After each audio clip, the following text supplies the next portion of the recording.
Tetapi sesudah beberapa waktu, sungai itu menjadi kering sebab hujan tiada turun di negeri itu. Maka datanglah firman Tuhan kepada Elia, "Bersiaplah, pergi ke Sarfat yang termasuk wilayah Sidon, dan diamlah di sana. Ketahuilah, aku telah memerintahkan seorang janda untuk memberi engkau makan." Sudah itu ia bersiap lalu pergi ke Sarfat. Setelah ia sampai ke pintu gerbang kota itu, tampaklah di sana seorang janda sedang mengumpulkan kayu api. Ia berseru kepada perempuan itu, katanya, "Cobalah ambil bagiku sedikit air dalam kendi supaya aku minum." Ketika perempuan itu pergi mengambilnya, ia berseru lagi, "Cobalah ambil juga bagiku sepotong roti."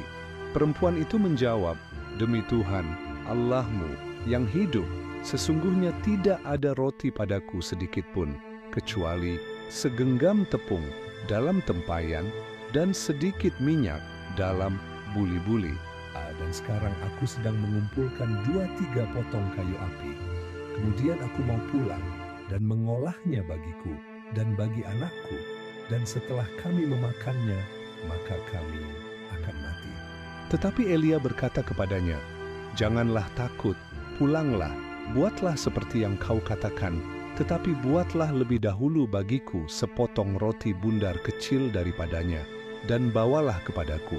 Kemudian barulah kau buat bagimu dan bagi anakmu. Sebab beginilah firman Tuhan Allah Israel, tepung dalam tempayan itu tidak akan habis, dan minyak dalam buli-buli itu pun tidak akan berkurang sampai pada waktu Tuhan memberi hujan ke atas muka bumi." Lalu pergilah perempuan itu dan berbuat seperti yang dikatakan Elia. Maka perempuan itu dan dia serta anak perempuan itu mendapat makan beberapa waktu lamanya. Tepung dalam tempayan itu tidak habis, dan minyak dalam buli-buli itu tidak berkurang seperti firman Tuhan yang diucapkannya dengan perantaraan Elia. Sesudah itu anak dari perempuan pemilik rumah itu jatuh sakit, dan sakitnya itu sangat keras sampai tidak ada nafasnya lagi. Kata perempuan itu kepada Elia, "Apakah maksudmu datang kemari, ya abdi Allah? Singgahkah engkau kepadaku untuk mengingatkan kesalahanku dan untuk menyebabkan anakku mati?" Kata Elia kepadanya, "Berikanlah anakmu itu kepadaku." Elia mengambilnya dari pangkuan perempuan itu dan membawanya naik ke kamarnya di atas dan membaringkan anak itu di tempat tidurnya.